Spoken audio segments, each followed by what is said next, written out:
Okay, we're going to call the meeting to order for April 12th, 2022 for the Village of Gates Mills. Anton, Yes. Allworder, Here? Deacon, Here. Press, Here. Steinbrink, Here. Welsh, Here. and didn't forget about you, Sandra, Turner. Here. Thank you, and welcome, everybody. We have some extra things going on at the meeting tonight. And I'm going to move things around a little bit once we get going. But first, we're going to have the minutes from the council meeting of March 8th, 2022.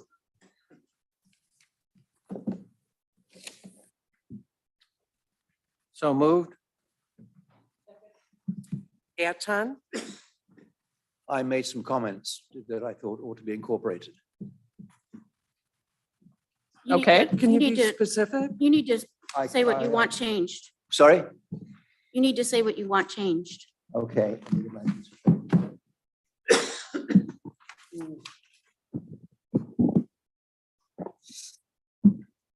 I can do it from memory. There were three things. One is the advisory committee was referred to as the advisory group in the minutes. That needs to be changed. But that is what I said. I Well, said it's group. incorrect. But the minutes show what was said, not what's. All right, well, that's good, because that's my next point. I said it was important that we understood why some other members of the village hadn't been involved in the process at all. Just bring it closer. Sorry. The metropolitan parks aren't involved. You've got it off. Sorry? There. The metropolitan parks weren't involved. Gilmore Academy isn't involved, and nor is Mayfield City Schools, who of course are resident in the village with two large properties. So that was a question I asked, and it wasn't answered. I did say that. What do you mean? I asked the question in the meeting and it wasn't answered. Oh, well, we don't do verbatim minutes, David. Well, you just told me you do. No, I just said, I write what's said. I don't change people's words. I don't do No. verbatim. They No, do no, no, word but for word. I made a comment that was ignored in the minutes. I can't put every comment in the minutes. Well, I That's why we understand that. record I them. understand. Okay. Then I made some other comments about the constitution of the advisory committee, which were very nuanced, and the words in the minutes missed the nuance. And I suggested to you what they should say. They were talking about perceptions more than realities. I was talking about the perception that there are people in this village who believe they have great influence over the affairs of the village, and there are others who know they don't. They're the words I used, and they're the words I wanted minuted. The other one was that I thought there were two large landowners on the advisory committee who, in my view, were risking the perception of conflict of interest in that group. So they were the two comments I wanted made. It's very difficult to write minutes, I imagine, when you've got the verbatim. That's in here on page. No, it doesn't. The word perception isn't there. And that was the nuance. Are you talking about on the bottom of page four, it says, Councilman Atten also stated that the north-south issue is a proxy for a fundamental problem in the village. Those who have great influence over the. Those who village- believe they have great influence. Okay. And those who know they don't. So you'd like to add believe? Believe, yes. And where it talks about the two landowners, I'd like the word perception in there somewhere. You want perception instead of what? I'd like the word perception inserted. So you're saying those who believe on the bottom of four and perception somewhere? Yeah, well, what I'm, excuse me.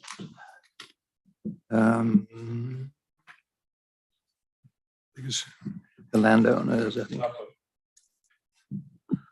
Top of page 5, Councilmember Atten responded, he didn't say it's all about land use, but it's a reasonable assumption and a possible conflict of interest. Yes, those landowners, boom.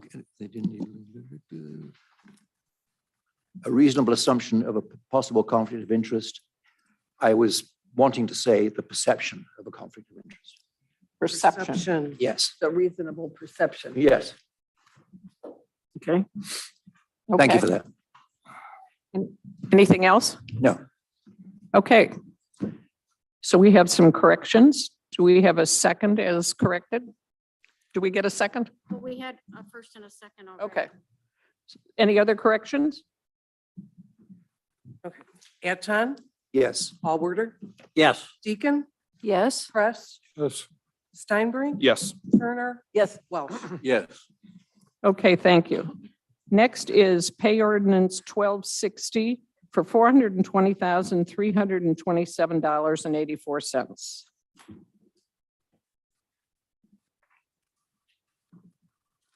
We need a motion. So moved. Second. Anton, Yes. Allworther, Yes. Deacon, Yes. Press, Yes. Steinbrink, Yes. Turner, yes, Welsh. Yes. Thank you. And next is our financial statement. Steve?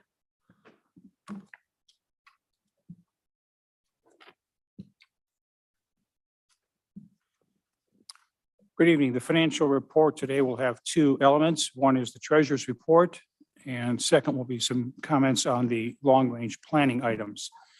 The treasurer's report for the period ending March 31st, 2022 has been entered on the village's website in advance of the meeting. The financial statements were distributed to the mayor, to the clerk, and to council members in advance of the meeting. The village continues to be in very solid financial position. Going into 22, the Budget and Finance Committee recommended a balanced budget for 22. It's good to report that 3 months into the year, we are operating on budget, slightly favorable. Of course, this is only 3 months, and economic pressures continue with rising costs, rising interest rates, and supply chain disruptions. Nonetheless, we're pleased to be able to report that we're in good shape and will continue our diligence over the village's financial matters. Now for the numbers. General fund. In March, the village received $458,000. Revenue from municipal income taxes and real estate taxes were $64,000 and $234,000 respectively.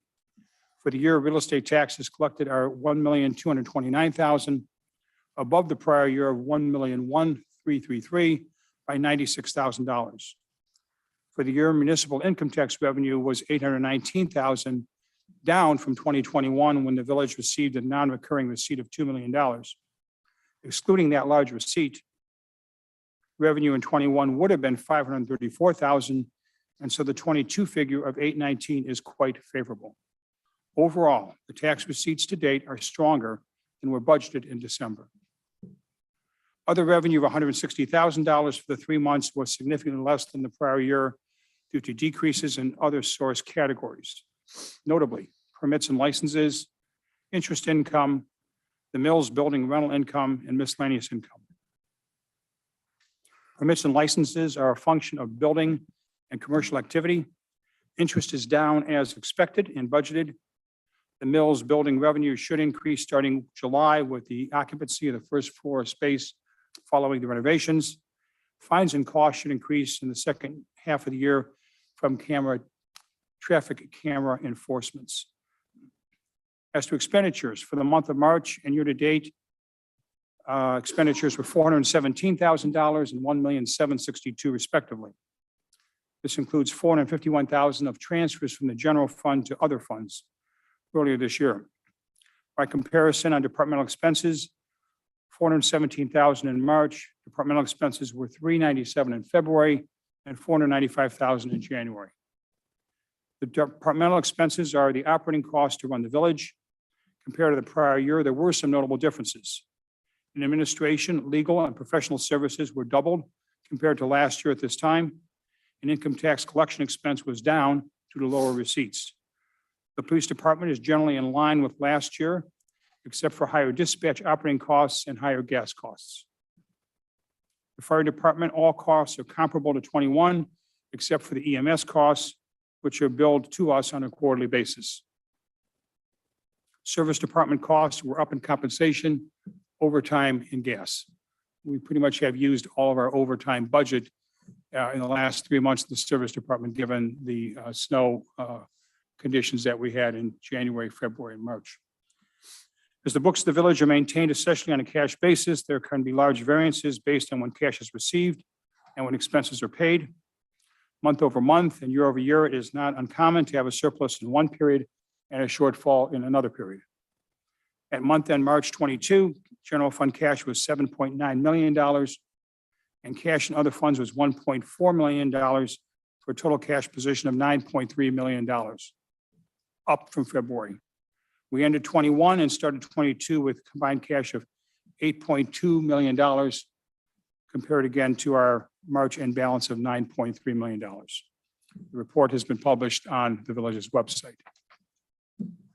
Also on the financial matters, while we're here, we've posted on the village's website what I'll call a context document, which attempts to explain the long-range planning work that was done starting in 2020, the report that was issued on September 8th, along with some financial projections, which indicated potential losses of the village. The fact that in 2020, we ended up with a surplus as opposed to a loss. And then in early 21, the village had received the unexpected news of a very large receipt. And from the Long Range Planning Committee had updated the projections to reflect that receipt in 2021.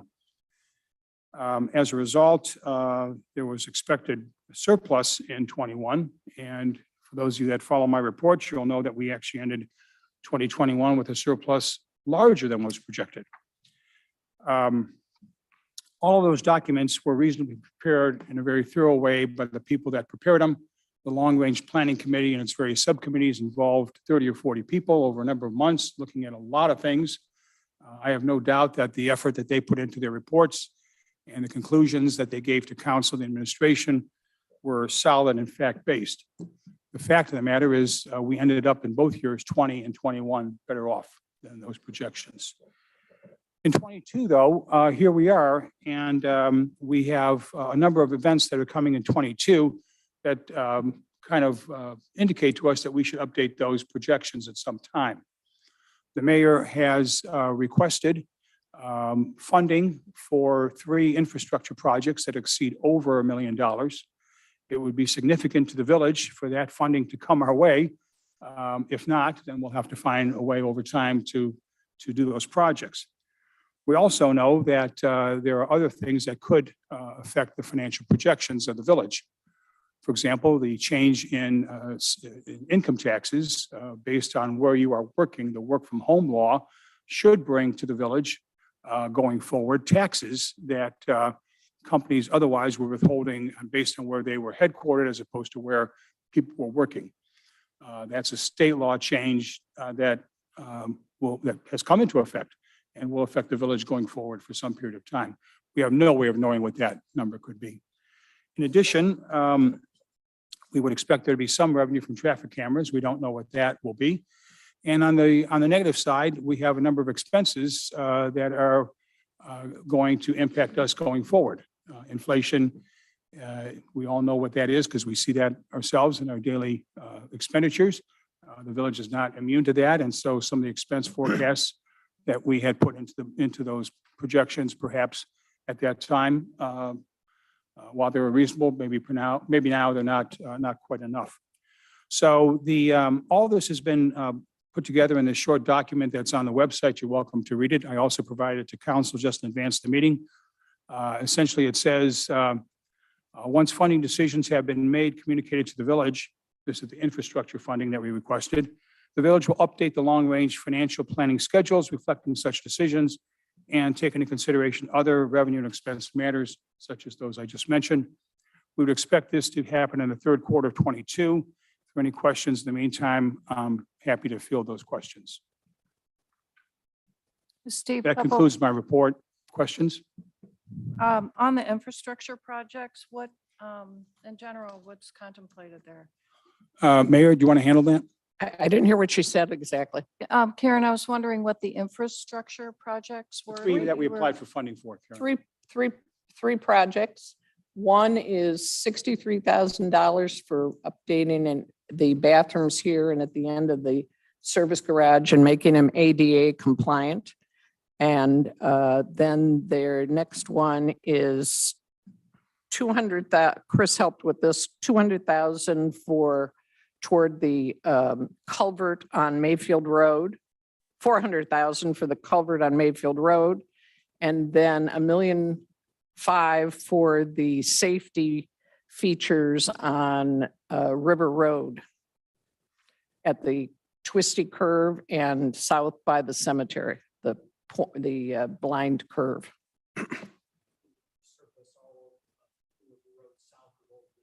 The county part of the road.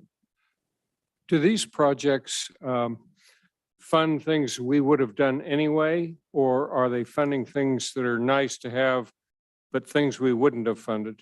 No, they're definitely for things that we would have to account for out of our operating. We also will expect to get this summer, the second half of the ARTA funds. These are the federal recovery funds, and have a number of years to figure out how to spend those funds and commit to those funds. So there's a lot of pieces that weren't even envisioned 2 years ago when the Long Range Planning Committee did its work that now this summer will be in front of us that need to be factored into some financial planning. Any other questions? Yeah, a couple of questions. David? On your first report, I think it would be very helpful, Steve, if at the end of your monthly report, you said whether you believe we were on track to meet the budget for the year or not, in order that we can react if we believe something has changed.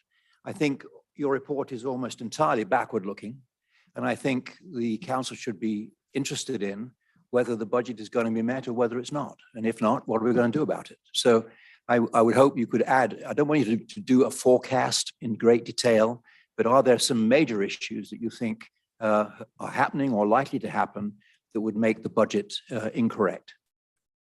That's just that's a piece of advice. On the long-term projections, at the January council meeting, you said that you would have this longer range projection update done by the end of the first quarter. And I thought that was fine. Now it's slipped to the end of the third quarter. And I think there are two reasons for doing a long range financial projection. One is that we've said all along it would be very good to have a reliable long-term projection created in parallel with the comprehensive plan. So that if in the course of the comprehensive plan, people are looking for additional investments or additional services, we could say, yeah, we could perhaps afford that, perhaps we couldn't. So I'm disappointed that it slipped to the third quarter. I was hoping that would have been done in the first quarter. And I'm a great believer that long-range planning is absolutely essential in an organization like this. Any other So questions? As to the financial report, absent any narrative, as we have had for years here, the financial statements are presented on the village website, and people can do with that anything they want. They can pick out any number or any variance and have questions. The intent is to provide a summary overview of what's happened and how we're doing compared to budget. So it's going to be historical in that perspective. I will consider whether it makes sense to add some kind of a forward look to it. At the same time, I don't know where inflation is going to be or where costs are going to be, or the cost of gasoline next week or 6 months from now. So the point of the financial statements is to make sure that the readers and the villagers can understand what we plan for the year and how we're doing against that. I think that's what you're asking for. So it's not, I'll consider, David, whether it's doing that, but it requires someone to have a crystal ball into what's going to happen in the next 6-9 months, and no one has that kind of clarity. No, I'm not saying you do another forecast. I'm just saying, are there things happening that you're aware of that might make it such that the budget isn't met? Yeah, and for example, the service department overtime, we've used our budget. Steve, So that's going to, you did comment that all the overtime budget has already been spent. Right. So you need to put some color around that. Does that mean that's okay because all the budgeted overtime was in the winter and we're right on budget? Or does that mean we're in big trouble because there's a bunch of overtime budgeted later in the year and we've spent everything we had, so we should be worried? okay, so that's a fair comment, and that's what it was meant to get to. So the most of the overtime, of course, was spent January, February, and March, given the weather conditions. That happens every year. Generally, I don't think there's much service department overtime until December of the year. We can do the numbers, and I'll pull those and get them to you, Michael, just to everybody, just so you have a sense of that. So yeah, we'd be falling behind by that. We'll be over budget in service department overtime. But knowing that and mentioning that to the service department as well as to the mayor, we'll find ways to try to trim something else so that we're overall on budget. I'd like to have the village end up with a balanced budget this year. That kind of was the goal of the Budget and Finance Committee going forward. Thanks for your comments on that. As to the long-range planning, I don't recall ever hearing that somebody wanted to put the comprehensive master plan implications alongside a long-range financial plan. I don't remember hearing that. I remember saying that on the day I suggested a master plan would be a good idea 3 years ago. Well, I wasn't here 3 years ago. No, well, people were, other people were. Well, so again, first time I've heard that. I think it might work the other way. I think the results of some of the comprehensive master plan might influence what we put into the financial plan going forward. Absolutely. I guess I'm with David on this one. I mean, I've got a call from the former mayor since the last council meeting suggesting a discretionary expense on the village's part of $1 million. It was for a good cause, but I don't have a clue whether we can afford it. I don't know what that is. I can't comment on that. With regard to the comprehensive plan, as far as the projections for that process, hopefully it's going to be completed at the end of this year with recommendations going to the mayor and then coming before the council. And if there are things to be implemented, they probably wouldn't be till next year. So in terms of the, next projection coming at the third quarter, I don't think that would be too, I don't. We could too late. accelerate look at the biggest tickets on there are the $2 million that Karen just went through. Okay, we've got 3 requests to the federal government and other sources that say, could you pay for this rather than the village is paying for it? Those are the big answers that we need. If we get funding for those, that's a much different answer than we don't get funding for those. So preparing numbers now without really having any clarity on where we stand in the application pecking order, that's the biggest item on there. And to do an updated financial 3-year plan or 5-year plan without knowing that is to a certain extent, we're not getting all the data that we really need. I think, look at if we get an answer on those 3 funding applications in the next 60 days, there's no reason why we can't move up the long-range financial planning schedule updates. But I don't see a lot of value in trying to start that exercise without knowing where we're going to land on those 3 projects. Well, I remember at an earlier council meeting, Councilman Welsh, because we had a lot of cash and we're on very firm financial footing, he raised the idea of why don't we insource the EMS service again? I remember that very clearly. And we don't know. How do we make long-term financial judgments when we don't know what our financial future looks like at all? We have no idea. The information on the website is wrong. The So, information on the website was done by a lot of people. The numbers were probably the most relevant and fact-based at the time they did them. Since then, we have tried to increase the financial transparency of everything that's being done in the village, including written reports and access to data. And this contextual document essentially puts that in perspective so no one can be misled looking at something and saying, what's this all about? We have the final paragraph of that document that says, once we get answers on the big items, we'll update the projections. Thank you. You sent out an earlier draft of that, which said you weren't going to do one at all, a long-term financial projection. I'm just going back to what you said in January. And I was fully expecting this to be done by the end of March, which is 3 weeks ago. We did not have at that time 3 applications in for close to $2 million of money. I don't care. We still need to understand the long range position we're going to be in. Thanks for your comments. I'd like to make a couple Okay. of comments. First of all, Steve, on your report, you say the non-recurring receipt last year was 2 million, not to get too petty, but I think it was 2.1 million, which means that the receipts last year at this time through this period were 434 versus 819. So it's even more. I don't know what's going on with with municipal income taxes, because they do jump around month to month, but just worth noting every month that goes by, whether we're really running even way ahead of, because we projected pretty flat on the income tax versus last year. And so being this far ahead, but who knows, it could have a big change. But anyways, and maybe I'm wrong in that number. I thought it was 2.1. Anyways, just Thank you. so, I think we learn a lot as a year unfolds. By the way, I do a lot of work in financial analysis and forecasting and planning, and I have attempted many times to take the results through November and with some information on what's going on in December, and attempted to project how we were going to come out at the end of the year. And I have never been close. So trying to sit here in March or April and project how the year is going to come out. The one thing that does happen is our department managers do an excellent job of holding their expenses. And what they will do in some cases, if overtime's running a little high, they will look at some other areas and they'll just tighten down on some things that they had otherwise thought they needed to spend. So obviously something like salt, if we're running way ahead or something, that would be worth noting. But just because one line item is a little bit high, worth noting. But the real difficulty is projecting the revenue and when it comes in and how much it's going to be. And it just jumps around month to month. So I side with you that trying to sit here, but it is worth at least noting if there's some trends. As far as the timing on the long range plan, I absolutely think that we do need a fresh update, even though I participated in that work 2 years ago, because we do have quite a surplus. We've got lots of new positions on council.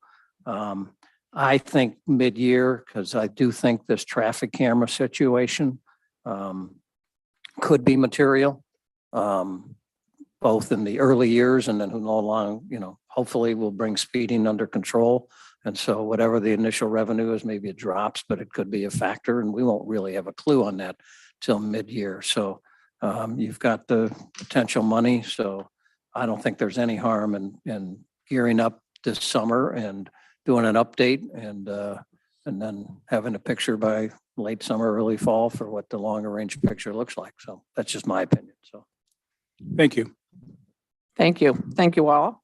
So just, one or two other things. One thing that might help with the budget issue that Michael raised would just be to add if it's not too much trouble, a variance column would be helpful. So you'd know kind of, where you stand month by month. The other. Variance from what to what? This year to last year, this year to budget? Lori, this year? speaking to the microphone, please. Month to month would be helpful. Okay. Just to kind of, where are we kind of thing. And then the other would be, if we do have these projects outstanding, would be just to run the projection both ways. We get the funding, we don't get the funding. If there's any concern that, we might not get it, it would just maybe give you a little bit of a sense of, strategically where to go and how to manage. We'll have to see. Yeah, I know.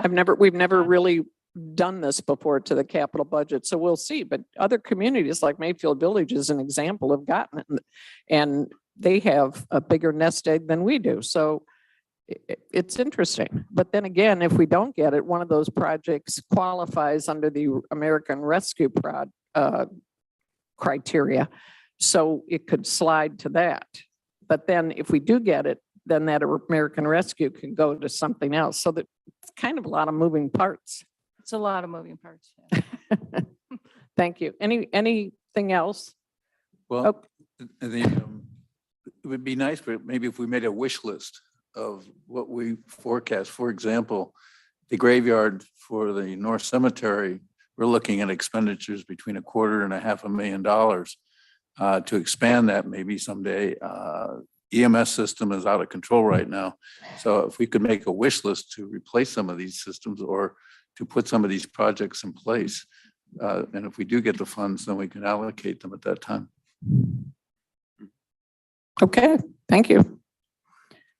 At this point, I'm going to, under Mayor's report, move up number 11 because we have some guests here, and I would like to move up Resolution 2022-10. And this is a resolution honoring Diane R. Collister. And Steve, I think you'll start us off speaking.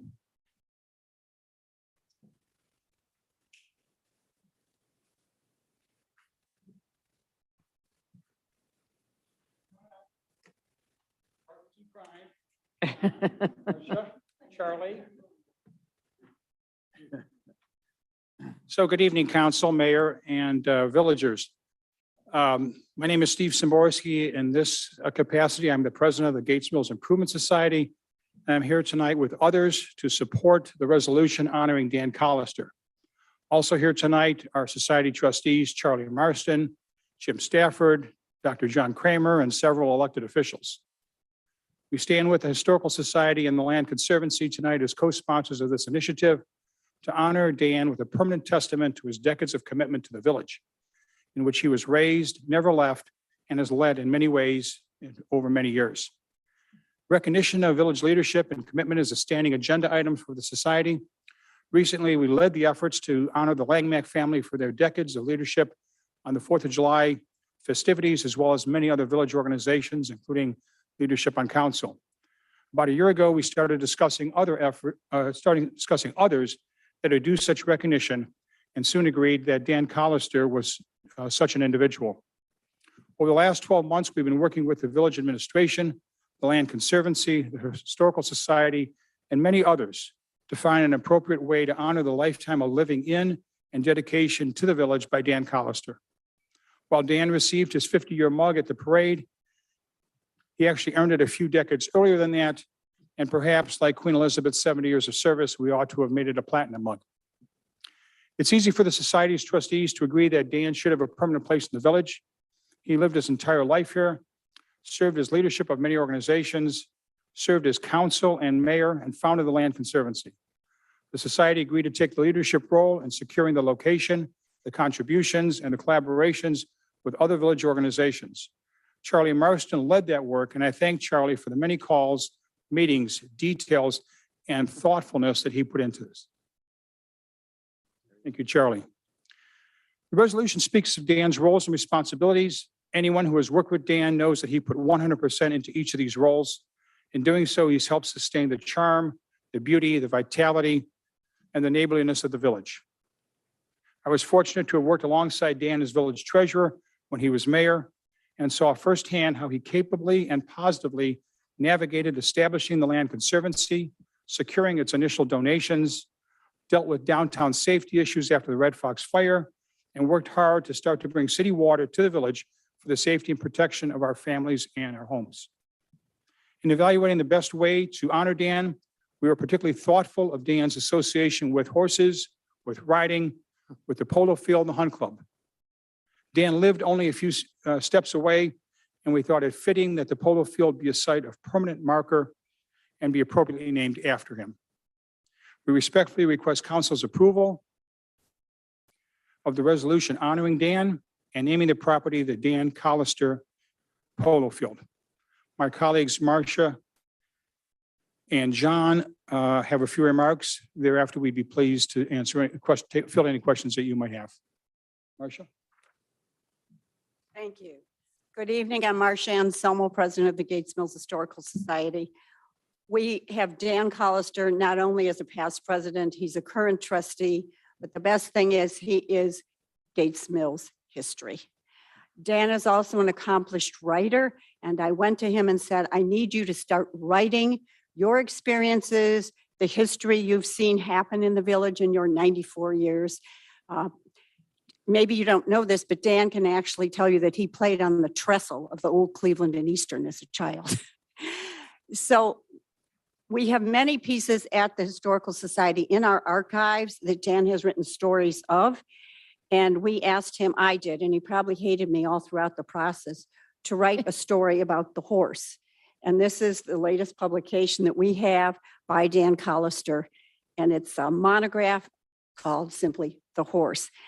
It was Dan who took people in the village on a tour. We did a trolley tour a couple of times, and he took them through. And some people were lucky enough to go with Dan to see the horse tunnel. Dan's father was the person that was asked to bring 2 horses and 2 riders so that the Army Corps of Engineers could figure out how big the tunnel needed to be. With that, I just want to say we highly support recognizing Dan Collister. It couldn't happen to a more active or dedicated villager. Thank you. Hi, I'm John Kramer, a director with the Gates Mills Land Conservancy and a past president. I'd like to say the same thing. Dan not only founded the Gates Mills Land Conservancy, but he remained active in it and is still active as an honorary director. And we count on his counsel, especially when we have issues that affect the entire village. So he richly deserves this recognition, and I hope that council will vote yes on the resolution. Thank you. Charlie, did you want to? Any questions for any one of our speakers?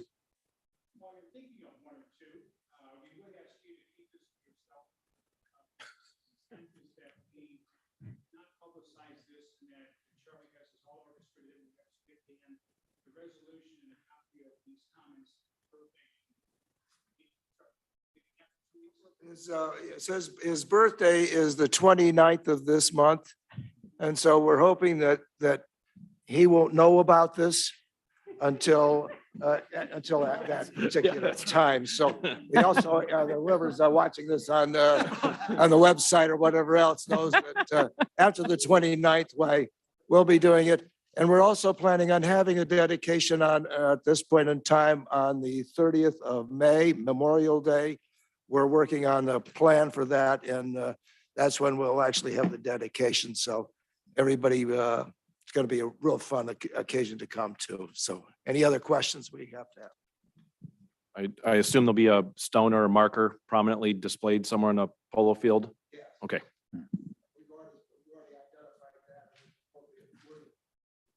May I have the pleasure of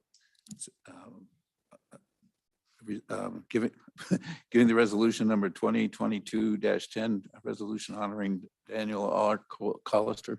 We need to suspend first. And may we suspend? We need a second. Second? Eton. Allworder. Yes. Deacon. Yes. Press. Steinbrink. Yes. Turner. Welsh. Yes. Now we need a motion. Ed? Now may I please make a motion? My honor to make a revolution number 2022-10, a resolution honoring Dan Collister for his years of service at Gates Mills.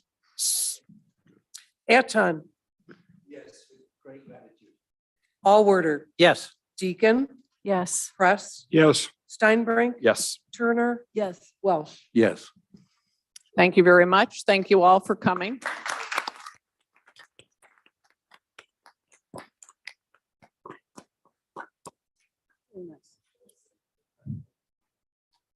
Okay, now we're going to go back to the regular part of the agenda.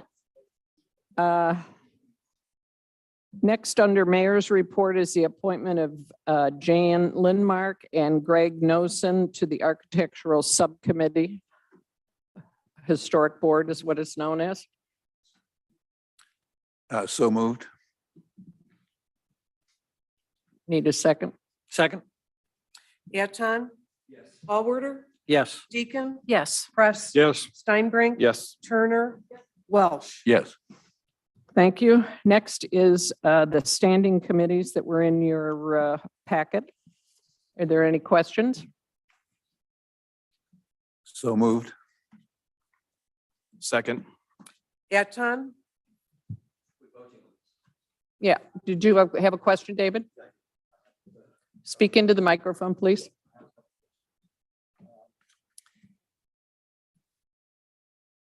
As far as voting for the appointment of people to the committees as defined, I don't have a problem. I worry that the committees as defined aren't sufficiently clear. For example, I'm not sure about the distinction between the real estate committee and the real estate subcommittee.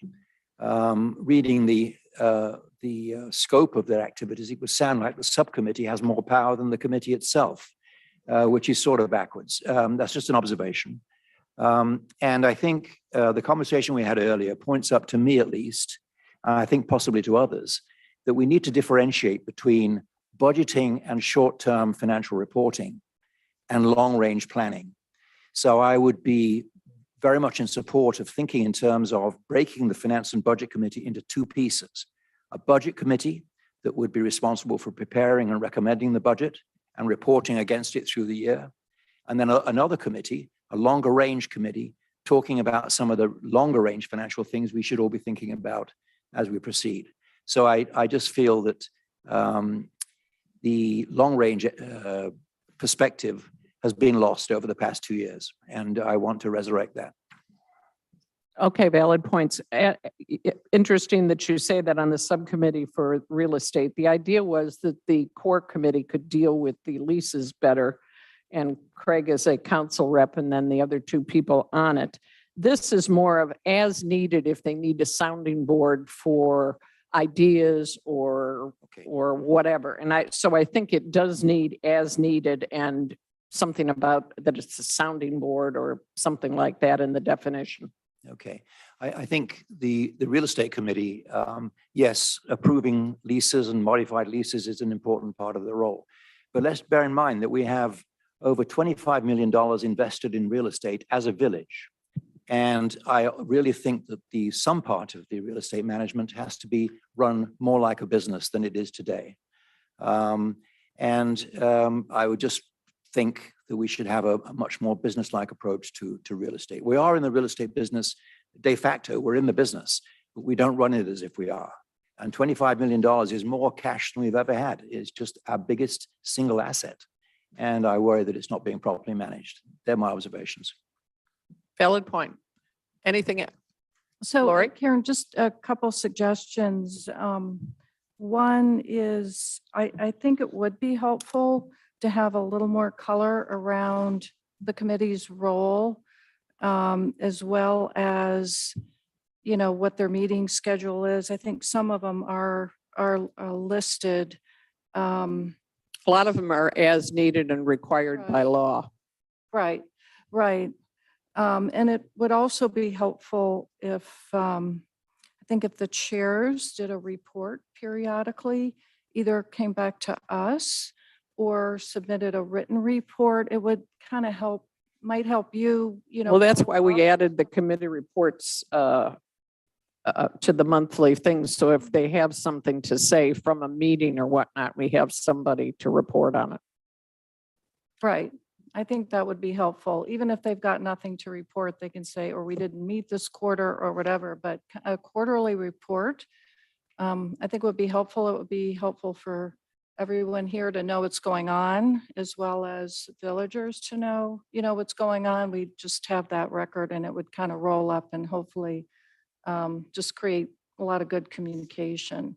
So just a suggestion around a little bit of process that I thought might help. Okay. I agree. And I think now that we have the committees, you know, the committees, and then I'd like to reach out to them and work with the chairs to welcome new members, develop, and Lori and I talked about this, develop some goals, objectives for the year, and then have reports coming back to council quarterly, just, you know, with an update. It helps everybody to be motivated to work towards a goal. And I think for new people coming onto a committee gives you some orientation to what's expected. And you know, and you may have new ideas to add to, you know, to a committee that maybe hasn't been as active in the past. So I agree also. I think it'd be nice to have the committees come in once in a while and tell us what they're planning to be working on over the next few months. I think there's something to be said for David's idea too, of splitting into a budget committee and also having a finance committee. Okay. That's looking, or a Good long-range ideas. planning committee that's looking forward. Thank you. Anyone else? We have a motion and a second. Beth? Anton, Yes. Allworder, Yes. Deacon, Yes. Press. Yes. Steinbrink. Yes. Turner, Welsh. Yes. Okay, next is Mr. Hunt, our law director, with information regarding charter review. Yes, the mayor had asked me a week or so ago to put together what the options might be for charter amendments. And I know that more than one council person has inquired over the last several months about that. I did supply a memorandum to you with really what are the two viable options. Our charter is fairly silent as to amendments other than to refer to the Ohio Constitution And of course, there's a detailed process in the Ohio Constitution, which really sets out two main ways to do that. One is that this council always has the authority by ordinance or resolution to place charter amendments on the ballot for the electorate to vote on. And of course, any charter amendment has to be approved by a majority of the electors in the community. That has to be done 60 days before an election. That's the deadline. Usually that's a general election in November. And so around the 1st of September is the deadline for getting that to the local board of elections.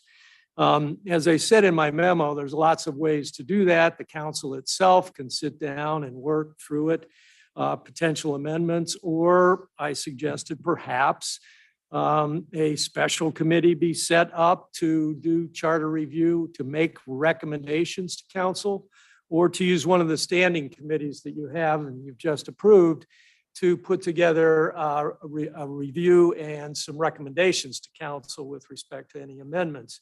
I've been doing charter review commissions for almost 40 years, dozens of times, and so I'd be glad to help out on that. A lot of communities in their charter itself, they have a process where, for example, every 5 years, a charter review commission is appointed. Usually the mayor and the council have appointees to that charter review commission. And again, it's either a review and recommendation, or many charters say you've got to put on the ballot what the Charter Review Commission actually recommends. And council doesn't have any discretion with respect to that. So that's the one option that's available to you, which is really the most simple option. The second option is under the Ohio Constitution is to actually put the issue of creating a charter review commission on the ballot. And with that ballot initiative, 15 electors of the municipality are then put on the ballot with that issue to be elected as the Charter Review Commission. And of course, that's a lot more involved process to get 15 people to do that. And then they have 1 year within which to not only review the charter, come forward with charter amendments, and for council then would be required to put those recommended amendments on the ballot. But they have to do that within 1 year of their election at whatever election it is. It can be done at a special election, or it can be done at a general municipal election. And of course, general municipal elections are only every 2 years in November in odd years. So that's really the parameters of your options to do some charter amendments in Gates Mills. Todd, I have Any questions? Yeah, I have a question, Todd. I don't want to put words in your mouth, but I think you might have said at one of our council meetings that there are elements of our charter that look to be a little out of date, or maybe not as comprehensive or whatever. But whether you said that, I just have this impression. Would it be appropriate with your experience in all the communities that you deal with to point out to us the kinds of things that we might be considered, just so we have a sense? I don't want to go in blind to just say, hey, let's throw the whole thing up in the air. Rather have some sense of what we might be entailed here. Not just the process, but the kinds of things that you see that other communities have addressed that you think maybe I would. would be glad to do that. I'm with Chip. How does our charter compare with other charters? And what are the gaps? And a document like that, or a discussion or a committee report like that would be very interesting, I think. Okay. There may or may not be a need to I'd be glad to modify put the together charter. a list of issues that you may not think are important. Maybe I think they are important, and you can sort through those to begin with, And where we've had a problem in the past, maybe? perhaps, yes. Do we have any record of any type of charter review process being undertaken? Or when the last one might have been? I don't recall, and I've been doing Gates Mills work for a long time. You'd go back to Chuck Reel. Almost 30 years with my former partner Chuck Reel. And I don't recall any, other than occasionally something might come up and one issue, one amendment might be put on the ballot by council, but not a wholesale review. We'd like the recommendations. I think that'd be very helpful, at least to be a starting point, to see how many problems we have. It might be also good to know what your experience is with the commission versus, sort of the small charter review process and, what worked well, what didn't work well. And Could we do with the legal committee? I think we have a legal committee. The legal committee is really for selecting law director and whatnot, although I did, with your ask Todd to look into this, and I did talk to Sean, and he's happy to help work on that. So we'll get some recommendations from Todd, and then we'll see where we want to go. Okay? Good, thank you. Next is clerk's report. Nothing to report. Thank you. Committee reports. I'd like to just start out by thanking the new council members for completing your onboarding training. I know that it took a lot of your time and that some of the information was familiar to you, but I think it's a good onboarding and some of the training, probably especially the Sandra, speak in a little more. especially the social media training was probably pretty interesting. So thank you so much. For others of us on council, I'll just remind you again about the social media training. I think Craig and I have completed it. And it is very interesting, and it speaks to kind of current events and how easily we can be liable for things that we say in social media, and we have a little bit more risk as as council members, as leaders in the community. So the Chief Robinson will be happy to set you up. The second point I wanted to make was about the Land Conservancy. It held its April board meeting this morning, and there was a quorum. There was a lot of people there. I think everybody was looking forward to getting out on a beautiful day. I would say the focus of attention was on membership. What are the best ways to sign up new members and to retain existing members? So there was some discussion about the mechanics of promoting and retention outlined for the upcoming year. But next, the best way to attract attention to the Land Conservancy is by doing things that engage residents and that meet their expectations for the Land Conservancy. So we did talk about spring walks, summer hikes, fall flower guides, and as well, we passed a resolution to create a Sherman Road Preserve School Collaborative, which will mean an outreach between the Land Conservancy and local schools like Hawken, US, Mayfield, and Westlake. Westlake is obviously an outlier, but they've got a school bus and they want to work with us. So we're real excited about that. Some ideas, the schools will create the curriculum and will approach the Land Conservancy about when they want to come on site and what they're going to do, like creating a bluebird trail, maybe making bird houses, bat houses, learning from the beekeeper, identifying plants along a walkway through the western half of Sherman Road. So students of all ages, as you know, from your kids or grandkids, are really interested in ecology and environmental conservation, air and water quality. So we think it's a great, a great alliance, and some free man and woman labor for helping us with some of our invasive removal. So it's a win-win. So, and then kind of moving on from there, all of these activities and other educational opportunities are going to be promoted in a new Land Conservancy newsletter, which is being developed, and first one will come out shortly. And then that will be posted on the newly designed website. So it was a very exciting meeting with a lot of fresh energy to kind of renew and begin again. Sounds good. Good. Any other report? Yeah, I'd like to give an update on the comprehensive plan process. First, I think people are generally getting aware, but the first meeting of the advisory committee will be May 11th at 6 p.m. here in the community house. There'll be 27 members of the advisory committee. By the way, the consultant has completed her interviews with each of the 27. She said it's a really, really impressive group with quite a wide array. So I think we're going to get a lot of perspectives from that committee. All residents are encouraged to come and sit in the audience and listen. It will also be broadcast live, I believe, via YouTube, and also be taped. So if you can't make it, you can watch it afterwards. But just the first of the official kickoff of the process on May 11th.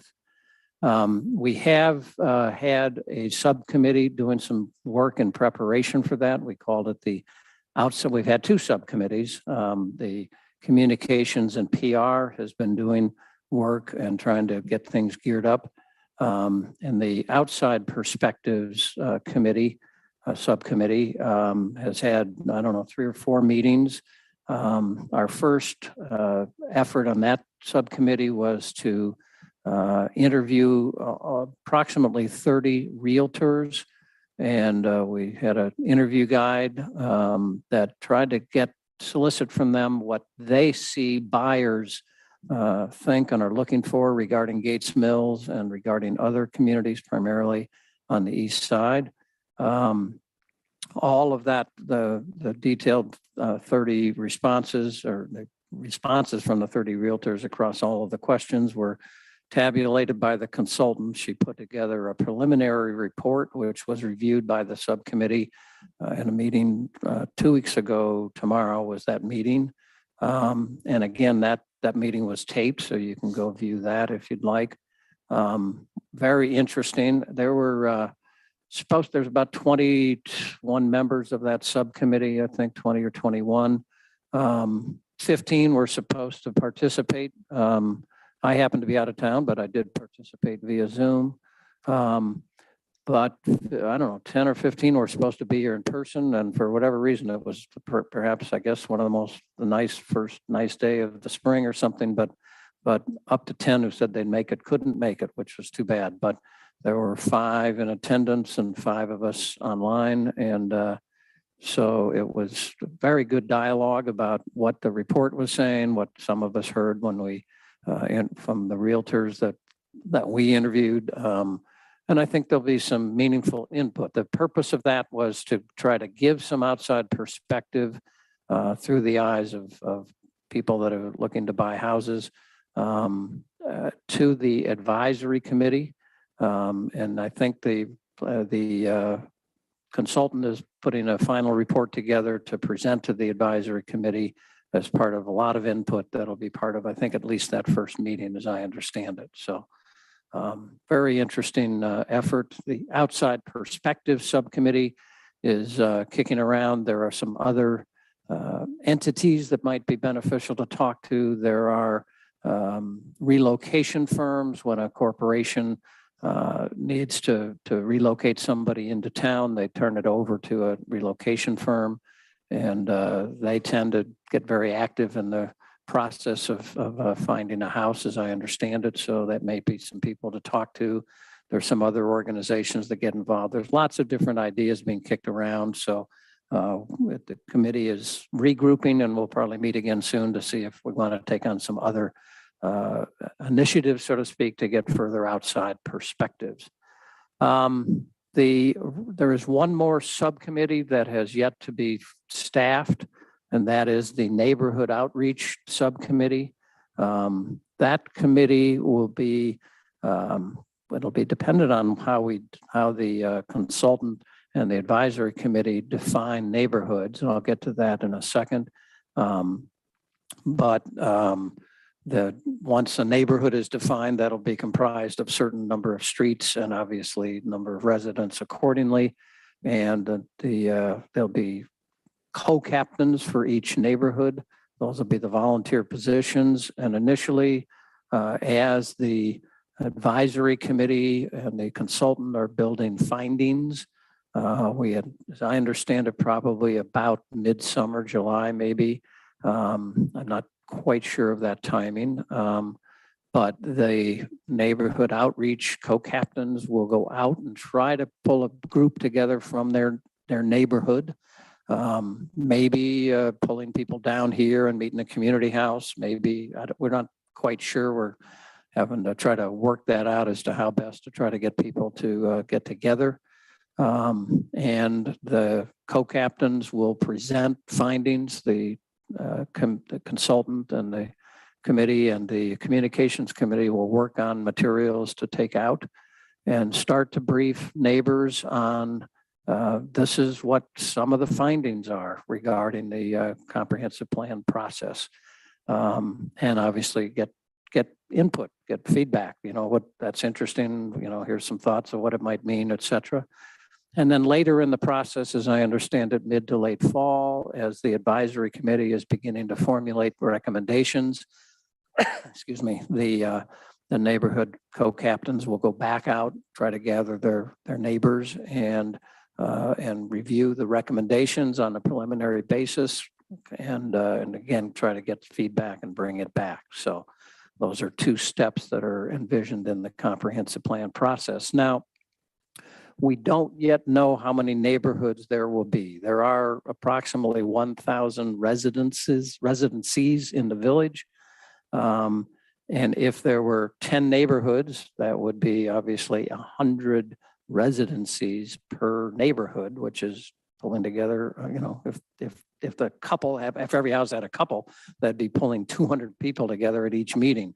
On the other hand, if we had 20 neighborhoods, then we need 40 volunteers. So we don't know how many volunteers we need yet. I'm not even quite sure how the consultant pulls together a recommendation for what defines a neighborhood, certain types of houses. She's looking at demographics. I don't know all the process. She will be reviewing that at the first advisory committee meeting, as I understand it. So hopefully have a sense of about how many neighborhoods, so we know how many volunteers we need. We have accumulated a list of people that have indicated interest. And when we, early in the process, we're talking to people about their possibility of their interest and whether they might be on one committee or another. We've got a tentative list of people that have indicated they'd like to be on the neighborhood outreach committee as a co-captain. So, but we don't have that finalized. We seem to have a lot of names, so I don't know that we're soliciting additional names at this point, although always open to that, but I don't want to mislead somebody if we, only need, if there's only 5 neighborhoods and we only need 10 co-captains, maybe we've already got 10 people that have indicated interest, but so we've got to pull that together. I would think that'll happen over the next month, I would guess. The meeting obviously is just about a month from now. And so I should say after that, probably right after the advisory committee meeting in mid-May. So then there's another question that's come up. It's sort of a logistics question. I remind everybody that while we've been talking about the comprehensive plan and we've set up this outside perspective subcommittee and we've set up the PR and communications subcommittee, the real comprehensive plan starts with the advisory committee meeting on May 11th. The consultant has been getting some questions, some emails, and has asked us about how to handle that because the consultant isn't the one to field that. We've had discussions logistically with her throughout this process that the intent, first of all, there will always be a desire to get any questions and any input, any suggestions, feedbacks, comments will be very much welcome throughout the process. And the intent is to set up an email account. And we just have to get that step done. We'll have that done in place before the advisory committee, and any form of questions or communication of comments, suggestions, et cetera, you'll send them to that email address. The consultant will gather all of that. She intends to, on our website, be putting out a frequently asked questions as things accumulate and try to address those. And we'll be gathering comments and suggestions and relay those to the advisory committee as pertinent, as appropriate. And that's the way the process is intended. So if you've been emailing or calling the consultant, you probably haven't been getting a response because we've indicated that that's not what we want to be paying her for. That wasn't in the scope. Certainly, it's to try to get as much input from the villagers, but to do it in a way that the information can be gathered. So she's concerned that she's, sounding like she's not trying to be cooperative or whatever, but that's not, that we've just, had a whole scope with her, and we discussed that as part of the process, and that's why we're trying to get this focused. If people have specific questions, including council members, we did have that orientation in December, but Sandra and I are obviously available, and if it's something that we need to ask the consultant to clarify, we can certainly do that, but we should be the point people if you guys have a question. But as far as residents and anybody on council or whatever, the process is intended to be once we get this email account set up. So Chip, that's the update. Can we have a consultant show up at one of the council meetings, say maybe May or June, and explain what the process is to the residents and take any questions they might have? No, I don't think so. She'll do that at the advisory committee meeting. That's her interface point. I think it's been explained several times. It's on the website. We're trying to make sure we communicate that to everybody. Well, apparently there's questions going into her. Exactly, as I explained. And she's trying to accumulate but depending on how they're coming in, we still have to get that formalized. Two suggestions, if I may. Yes. Before the. Speak into the microphone, please. At the May 11th advisory committee meeting, wouldn't it be good for the advisory committee to review the questionnaire before it's released? And wouldn't it be good for them to understand the geography of the neighborhood that the consultant is proposing? That's that's a month away. And that would seem to me to be adequate time to get those two items prepared in order that the advisory committee, could review them prior to their being implemented. Perhaps. We hired a professional to run the process. We do put a certain amount of trust in her to do the process properly. You trust her recommendation, but then you test it in our own circumstances. But that's the role of the advisory committee. That's what I'm saying. So the questionnaire should be put to the advisory committee. Perhaps it will be. I'm not totally sure of what that process is, but that's my understanding at this point.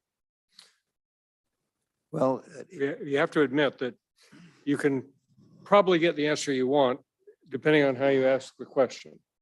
So I think there is something to be said for taking a look at the questionnaire, giving it some visibility before it goes out. To the advisory committee. It's the role of the advisory committee, not council. I'm not arguing where it should be reviewed. I'm just saying it should be reviewed. Oh, I think that's every intent to be reviewed. That's my understanding is that, and the goal is to have it go out sometime in late May or early June is my understanding.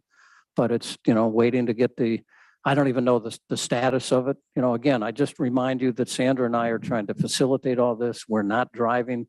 We're just making sure, what I like to say, that the trains are running. So we've had to delay getting the advisory committee meeting set up because of the art show that's coming up in 2 weeks and taking up this space. So we had to wait because this is the room that we can have the public meetings, broadcast, et cetera. So we couldn't start this until after this room was available. So that's delayed this. We thought it would start in April, but Where do they stand on the interviews at this stage of the game? which interviews? The consultant was going to interview a list of people we approved at the last meeting.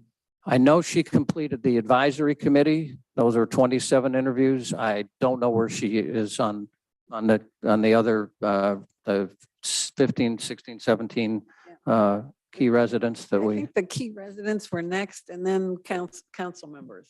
Have you been interviewed? as I've a not been council interviewed. I member? have not either. So that's still coming up then. Okay. Yeah. Maybe I'll ask. Any other questions? One more, Chip. Yeah. I don't want to be negative at all, but in the pink sheet, it says the questionnaire were going to be circulated in April. So I get a sense this thing is slipping a little bit. We're already 6 months into our contractual term with CT Consultants. That was signed in mid-October, that's 6 months ago. And I'm worried about the time it's going to take and ultimately how much it's going to cost. That's, Whether we cap the price and we forfeit quality. no, I don't see that whatsoever. Sorry? No, she didn't. That may have been signed. I don't know when it was officially signed. I don't know the exact date, but October 14th. That's it. whatever, okay. Yeah. Doesn't mean that's when it started. That was just when we committed to get it going. We worked out the timing with her. Her first point was when she was going to free up. And then we worked with her on how to get the outside perspective started. As I just indicated, we wanted to start the advisory committee in April. That was the original timing. And it slipped because we couldn't be in this room, which we didn't know about. Okay. It's not slipping. Yeah, it slipped by 1 month, I agree, but that doesn't change the budget. To my knowledge, she's perfectly on Shouldn't. track. But you might be faced with a choice between speed and quality. I don't think so. Price. I don't think so. I haven't gotten any indication of that. I'm not saying you will, you might be. Can I clarify something? So at the advisory committee meeting is going to be May 11th. Did you say 6 o'clock? 6 p.m., yes. 6 p.m. And so is she going to have the email in or ready for that meeting or after that meeting? The email should be a village email. So Well, we got to work through those logistics, whether it's a village email or a Gmail, because it's for her. I just said it should be a Gmail or a village. Should be a village? Oh, well, there we got that answer because we were just Okay, talking so about then my question is, after Thank you. that first meeting, the advisory meeting or whatnot, if there's questions that come up in that meeting of what should or shouldn't be in the survey, then anyone or council or myself could email to that email that we're going to have Oh, yeah. suggestions or questions or whatever. Am I got that right? Yep. Okay, And we'll put that email address on the website. talking to the microphone. Oh, we'll put that on the website too. And I know you don't read the pink sheet, but we'll put it in the pink sheet I do too. read it, I just quoted from it. I Okay, read it diligently. I'm saying a lot of people don't. okay. Okay. Thank you. Anything else, Chip? I have it I right. like to tease you every once in a It's while. easy. No, the little task force that you've appointed me to be part of on the Chagrin Valley Dispatch, we had another meeting I had attended by Zoom, but it's getting interesting. So we'll probably have another meeting or two and then make recommendations to the executive committee of the Chagrin Valley Dispatch. So More to come on that then. yes, more to come. Okay, anybody, Yeah, any other just a committee? couple of quick points. So the advisory committee on the 11th, is that like a town hall format? So questions are encouraged. They'll take questions from the audience? Or No, That is. no, that'll be just the via Advisory email. committee only public meeting. Correct. Okay, And zoomed. Zoom, okay. And then secondly, and maybe a little Well, bit. not Zoom, the YouTube. Oh, I'm YouTube, sorry, YouTube, YouTube, yeah. Yeah, YouTube. well, I mean, some of the members of the advisory committee may attend by Zoom, which is another reason to have it here. But the public will be And able to I've been watch it. secondly, I've been a proponent of council having, more than an arm's length distance from this process and making sure that this comes from the residents and from others and interested parties in the village. But wondering if would it be possible maybe at the next council meeting to have like a copy of the project plan from Chris that at least gives everyone on council a high level of here's the way things are being mapped out for the next 6 to 9 months through year end. And obviously it's a project plan. It's subject to change. And I think we're probably a little bit behind schedule because of COVID. Cases spiking in January and February. And just a thought that maybe that might be helpful, just a high level overview. Yeah, there's certainly a scope that was in the original proposal and there's a rough time frame, but I think updating that and maybe a little more detail, that's a very reasonable request. So we'll try to have that ready for the next, well, quite frankly, I think that is part of the advisory committee meeting as well, because most of the effort is their meetings and the information flow that's going to feed in. So I will find out. but I'm hoping that that'll be part of the advisory committee meeting as well. Now, I think our next council meeting is probably the day before that, so Yeah. that Tuesday, because that's a Wednesday night, so Right. so we'll have something for the council meeting. Okay. Excuse me? Is it relating to the comprehensive plan? Sure. Okay.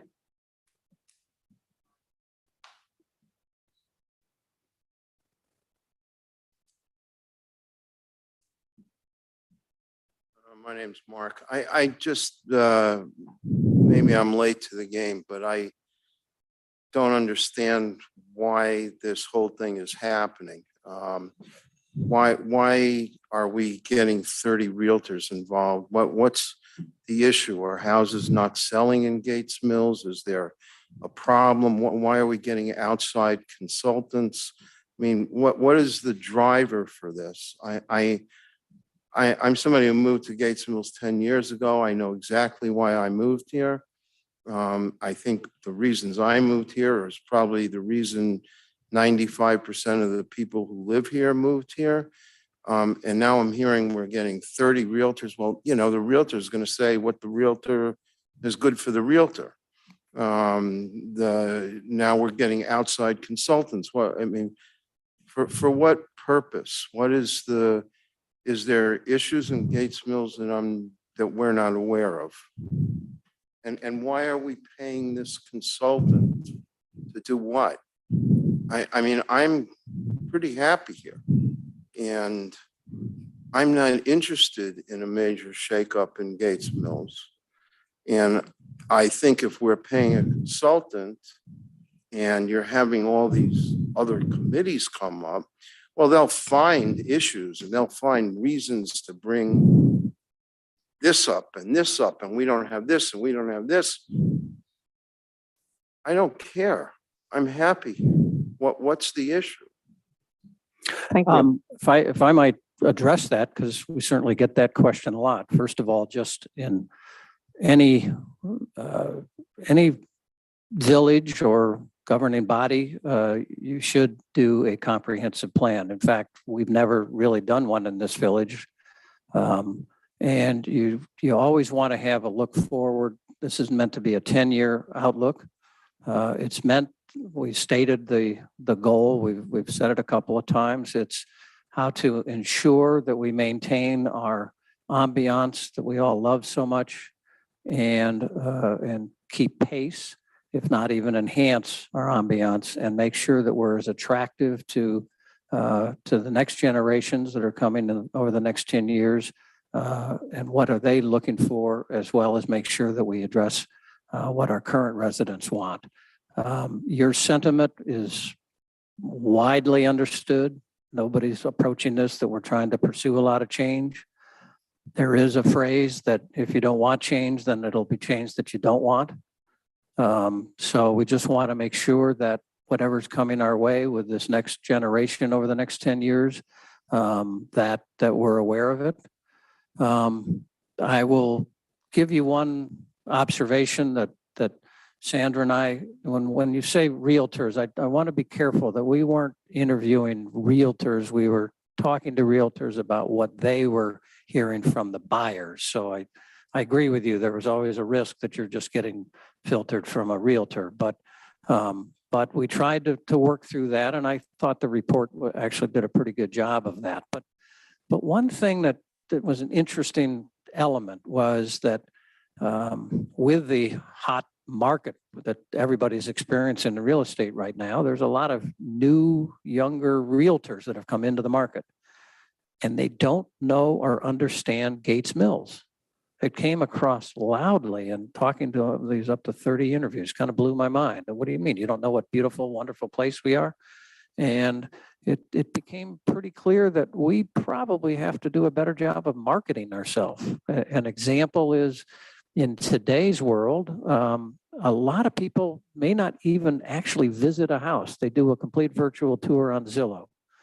And a lot of other communities, when you go and look at a house that's in community X, not only do you tour the house, but the community has managed to add to the website attributes and videos or something about their community and why it's such a wonderful place to move into, just as an example. Ooh, now that's a really intriguing idea. So, you know, there wouldn't be any change to what we think of as our village, but just a better way to perhaps promote it. So that's just an example. So. Okay.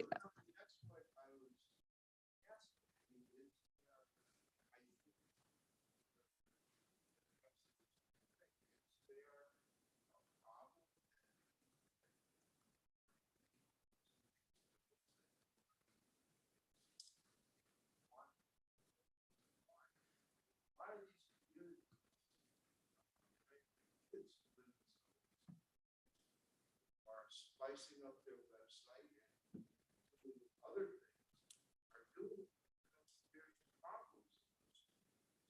They have issues. They have now the schools start to tell they had a state community, now they don't have a state community. We don't have those issues right now. I mean, if there's a different talk about hot market, that market can change. I'm not a finance guy. This is not a stable situation. My question is, there should be, we need to justify. I know that some of the other communities have wonderful names and houses sold in no time. Shaker is a great example. Shaker has big problems that we don't have. And their website is wonderful. They're investing tons of money. I'm happy that people don't know that. Well, okay. Look, it's possible that the process will conclude that after, the advisory committee is all done, the answer will be, we are wonderful. We don't have any problems. There's no recommendations. That might be a wonderful report. Somehow I think they might come out with some things that we hadn't been that aware of. Again, it's going to be 27 residents, not council, making recommendations. I want to emphasize that anything that comes out of that as recommendations is something that council and the mayor will deliberate quite at length. If it involves some change in the village, I think most of us have said individually as council members that anything that's substantive would be taken to the voters. If it was substantive, I'm not suggesting there is something substantive because I don't know, but it's not that much money and you just don't know what you're going to uncover. I encourage you to listen to these meetings. We've talked to the consultant about this. She said, oh, I hear that a lot, and it's amazing how many people come up after the process and say, wow, that was a really good process. I'm glad we undertook it. We learned some things and became aware of some things that none of us would have been particularly aware of. I know it's threatening. I hear it. I know it myself. And I know it's potentially unsettling. Please, it's going to be a very open process, lots of input. So just watch the process. So that's best I can encourage you. And we hope everybody comes to the meeting on May 11th. Yeah. We need to move along. I know we need to move along. But I can't go have a meeting without talking about the schools. So let me just bring this up. Talking to the microphone. Okay, just let me bring this up kind of quickly. David and I actually attended a community leader breakfast at the Mayfield School District. I brought a packet back for each of you. It was a very interesting meeting with Dr. Barnes and other leaders.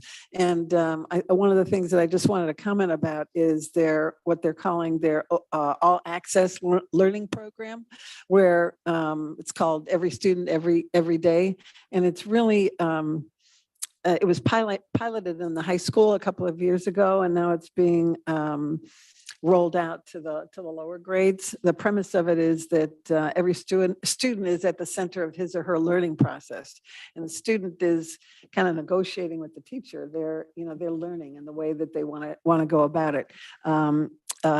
It's personalized learning experiences. This is, not everybody still has to master the basics and be successful in the test. but it's a change in the way that they get to that end. It kind of reminded me of what I knew as a Montessori program years ago. And that's still in existence at other schools, but it's something that many schools are doing now, and Mayfield is on board with that. If you're interested in hearing more, Dr. Barnes is going to be at the Gates Mills Elementary School on May 4th at 5 o'clock.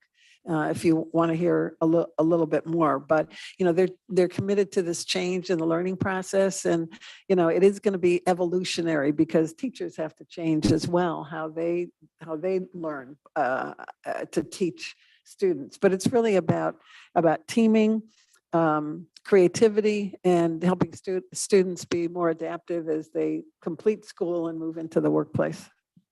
So thank you. Okay, next we're going to move to the police department. Thank you, Mayor. Thank you, Mayor, members of council. Everybody should have received a copy of my report. I'll be happy to answer any questions you may have. Greg, Maybe talk about tonight's accident. Oh, yes, I can comment on that. I think it was about 5 o'clock, maybe about 5 o'clock. We had a 2-car accident on Mayfield Road, Mayfield, top of the hill, West Hill Drive. It looks like a young girl turned left in front of somebody making a turn and went to a utility pole. No injuries, which is the most important thing. But we have no traffic lights there right now. It'll be a couple days. So went to took out all the power lines, right to a utility pole. So I haven't been out there. I was out there. I haven't been out there. I had to get to the meeting here, but my understanding Mayfield Road's now open. So no left turns from Mayfield Road, top of the hill, for probably a day or two. Do we have residents without power? We don't. No power. No power was lost to homes in the area. do we need a new telephone, a new turn signal, a traffic light? Certainly parts, if not a couple. Oh, boy. And it's the one that was new too. Yeah. Gee whiz. There was a little accident at the top of Old Mill, Gates Mills Boulevard, Old Mill in Berkshire. And the driver clearly lost control.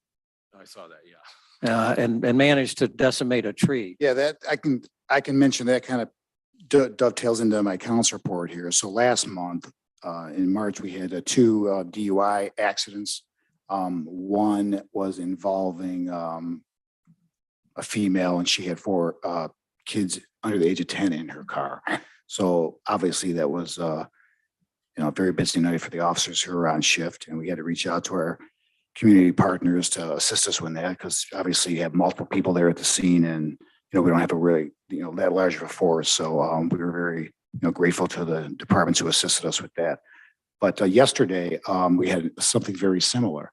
It was a lady, and for 3:30 in the afternoon, driving too fast, hit the curb, missed the turn into a tree. She also had a kid in the car, and she was under the influence. She was arrested and charged. When somebody damages a tree, so now we as a village that was on village property, we're gonna have to replace the tree. Is that a cost that the person causing the accident bears? Well, usually the insurance company will take care of that. She does have insurance in this case. So we'll file a claim for the Yes. tree. Okay. Whoever cited, send them a bill for whatever defense and whatever. We send it to.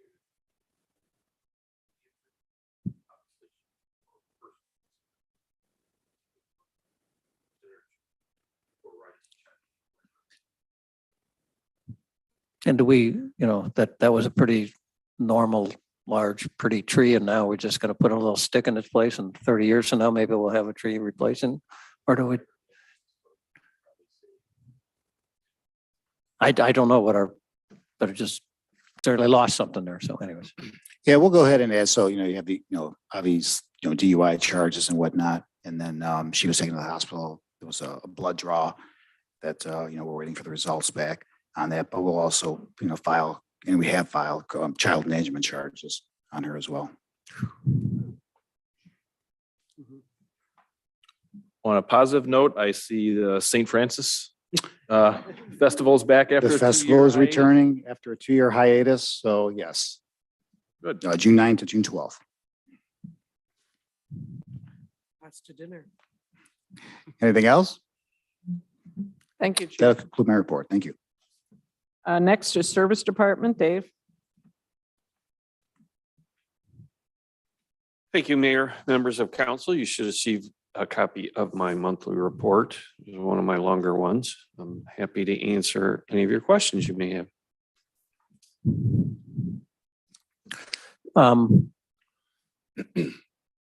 The salt situation, because that'll come up also, and I didn't have a chance to ask you, Dave, but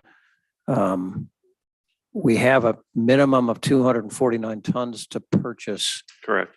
but how full is the bin at this point? It's about half. And so we're going to try and pack as much as we possibly can. And So if we didn't ever use salt again this season and filled the bin, we might still have to buy, reserve a little bit to get to 289, or you think we'll use the 289 just to fill the bin? oh, no, I don't anticipate we would, no, but the fact that it's so low, I want to pack the bin. I doubt we're going to use any more, but I want to pack it in preparation of next year. Yeah, we're not going to have any more snow the rest of the No. spring. No, never a chance of that. So not till at Yeah, least yeah. next Sunday, I guess it is. But anyways. Okay, just wanted to Yeah. understand. So, Yeah, and then quite Oh, I honestly, see. I'm not sure we're gonna meet the maximum amount. We're just gonna try and guesstimate and get as much as we can pack in. Right. We'll I'm we'll sorry. certainly meet the minimum requirement. yeah. Right. Yep. Because it's a very good rate that we earned. Well, that's the point. That's why I really want to get as much as I possibly can. And Yeah, yeah. absolutely. Yep. Yeah. How long will the price stay where it's at versus if you wait 6 months or 9 months? On the salt, No, there's a time frame. well, yeah, the current price is about to expire. So we'll be done with this price. Yes, yeah, I think it is, because the new salt contract is what's in front for tonight of council. That gets us into the ODOT program for next year. Yeah. No other questions? Dick? Are gas tanks and diesel fuel topped off? They are. Any other questions? That Quick concludes my question. report. Yeah. Quick question.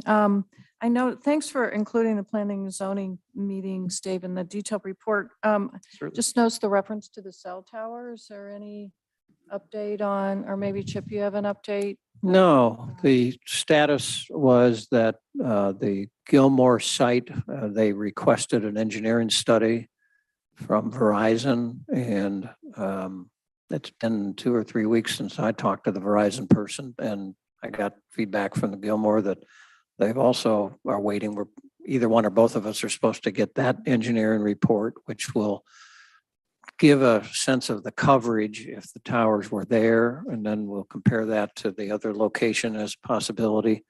And then again, it's possible to raise the height of the towers at Gilmore. That would be a further variation. So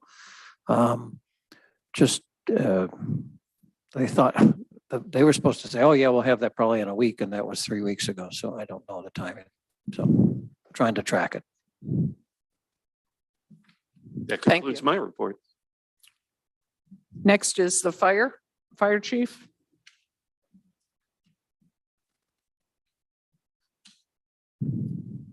Thank you, Mayor and members of council. You should have received a copy of the March Fire Department report, and I'd be happy to answer any questions you have. And if you don't, I'm still going to talk some more. Yesterday was the 95th anniversary of the fire department. Yeah. Here Ooh. in Gates Mills. Wow. We had no one setting off their fire alarms by cooking. Next month, that'll be different. They'll be back on the list. Were you the chief there at the beginning? Were you? Careful there. Careful. At the end, Hollister was. Some days it seems like that. That concludes the fire department report. Thank you, chief. Okay, next is Resolution 2022-11, a resolution authorizing participation in the ODOT salt road salt contracts awarded in 2022. Chip, Yes, I'd like to move to approve resolution number 20. suspend first. Well, I thought I moved first and then suspend, or I suspend first. You have to suspend and then. Well, I know we suspend on the vote, but I thought, okay, so fine. Okay, so I'd like to move to suspend, but I have to move the motion first and then suspend. Okay, I move to suspend the rules on resolution 2022-11 authorizing participation in the ODOT salt contract awards, or contracts awarded in 2022.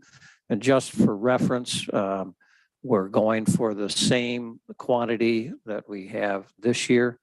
We did enter this past fall with a full bin. And as you just heard, we'll end up probably basically with a full bin. I also remind everybody that in years past, up until recently, we would do a combination of salt and cinder. At the time, salt was a lot more expensive than cinder. More recently, cinder got to be pretty expensive.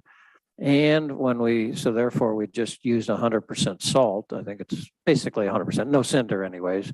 And lo and behold, the spring cleanup was dramatically easier. So we saved some of the labor on that part. So the tonnage gives us plus the upside that we have, we think we'd be comfortable even if it was a heavy year. That's always the big gamble, but we're staying with the same quantity as we did this year. So I move to suspend the rules. Second. Anton, Allworder, Yes. Deacon, Yes. Press, Steinbrink, Yes. Turner, Yes. Welsh. Yes. Now I move to approve resolution 2022-11. Second. Anton, Allworder, Yes. Deacon, Yes. Press, Steinbrink. Yes. Turner, Yes. Welsh. Yes. Okay, next is ordinance number 2022-12, an ordinance amending section 57210 of the codified ordinances of the Village of Gates Mills to prohibit the discharge, ignition, and explosion of fireworks at all times and dates, including certain days each year pursuant to the state law. Craig. Yes, so this is on first reading. And we had just as a quick review, this was in front of the Safety Committee a month and a half ago, 2 months ago, when it was a unanimous vote in the Safety Committee to basically take back home rule in terms of being able to prohibit the discharge of fireworks. And I think the state law changed, it's 10 days throughout the year plus additional holidays, so end up being about 20 days. And part of the concern is obviously discharging of fireworks in a heavily wooded area and also the safe storage of those fireworks. So I would, I don't know that we need anything else on first reading. Nope.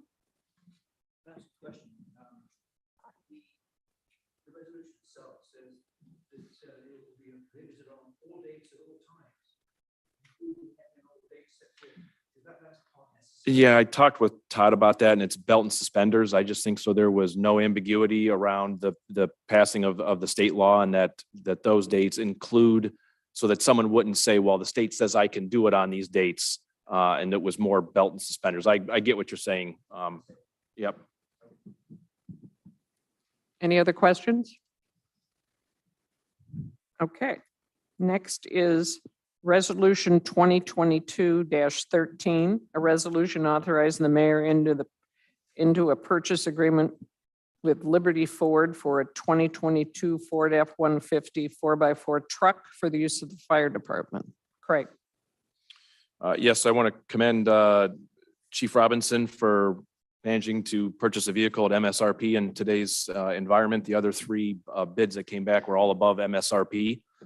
And so I think we need to suspend on this. So I moved to suspend the rules. Second. Anton, Allworder, Yes. Deacon, Yes. Press, Steinbrink, Yes. Turner, Yes. Welsh. Yes. Then I'd move to approve. Second. Anton, Allworder, Yes. Deacon, Yes. Press, Steinbrink, Yes. Turner, Yes. Welsh. Yes. Thank you. Any other council matters?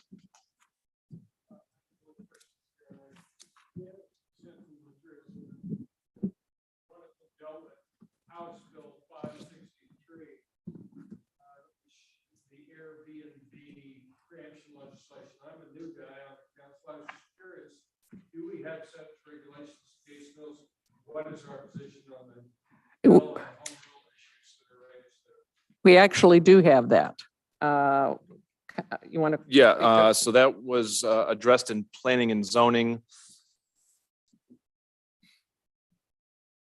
maybe 4 years ago. It was, I believe it was before COVID. And so right now there is a prohibition in the village. It was subsequently, the recommendation was the council and it was passed that prohibits short-term rentals. And I believe the exact language is any rental less than 30 days is currently prohibited in the village. And the issue with this House bill now is that, again, kind of takes away home rule and potentially overrides that. Any other questions? Any other council matters?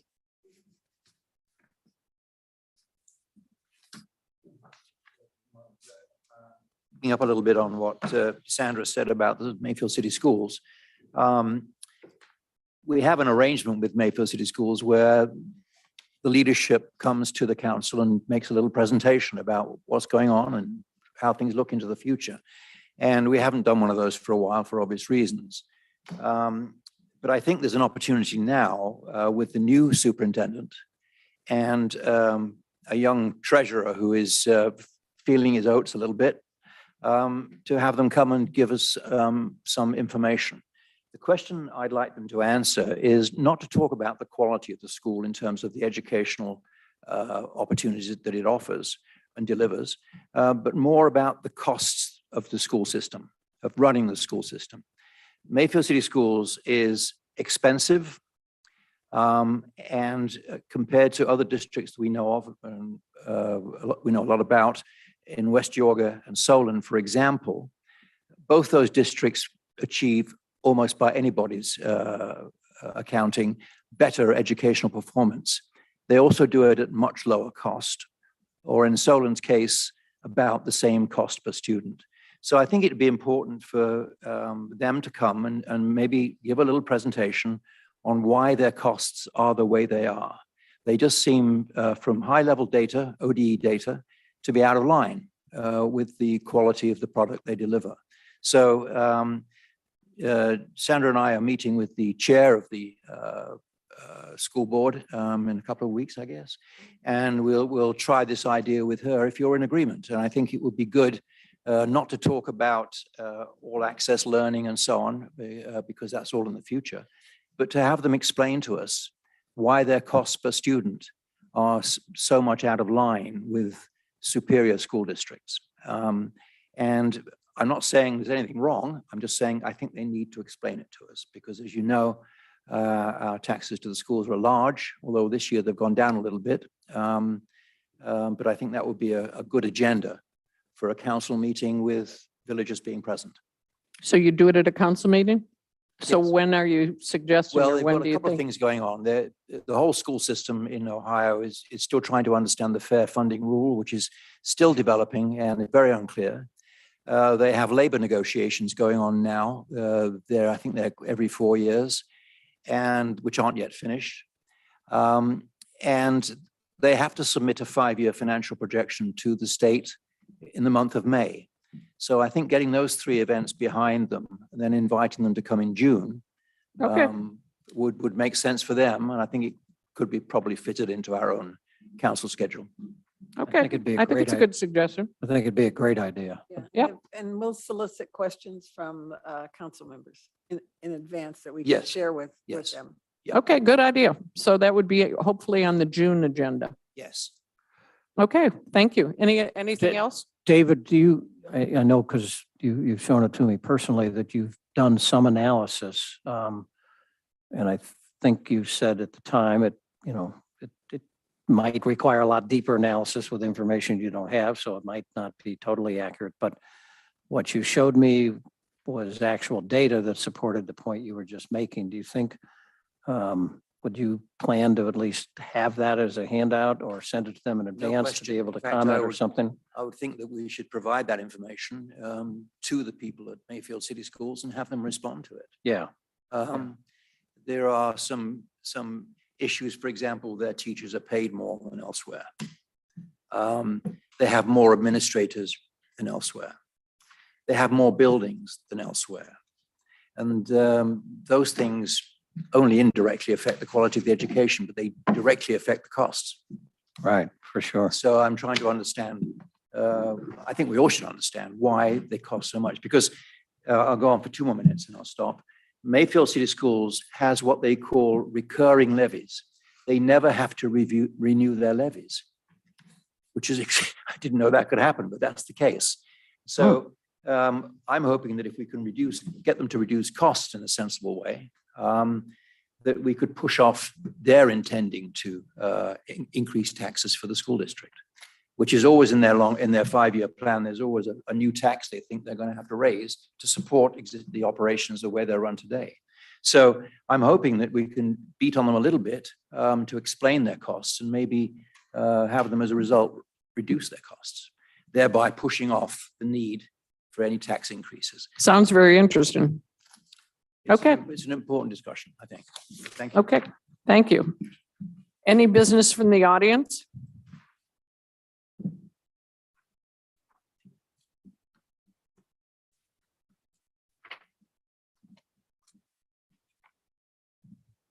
My name is Chuck Spear. I've been here 15 months, came from Venice Beach, California. And unfortunately, the gentleman who asked the question about why there would be a comprehensive plan has left. But sitting in the back row, I could see the nodding heads. And so I know it's a question that it's a perfectly appropriate question when I ask myself. And I've been part of the comprehensive plan and I've been diving into the data saying, there's something here we should know about. This is a community of people, of families. What we should know about is since I bought my house 15 months ago, 86 families have left here. They're gone. 86 families have moved in. The Land Conservancy is concerned about membership, and they should be, because the 86 families that left, people who live here a long time, the 86 who have left dropped out of the activities that make this whole thing work. The 86 who are arrived are unknown. Across the street from me, a couple from Napa. Next door to them, they haven't moved in yet because they're doing remodeling, a renowned professor from the University of Arizona. We could say, let's not change, but we have changed. And so the comprehensive plan is going to dig into this. Who are these people? What do we need to tell them so that they love the community and participate? That's, I think, what this is about. Thank you very much. Thank you. Anyone else? Okay, with that, can we have a motion to adjourn? So moved.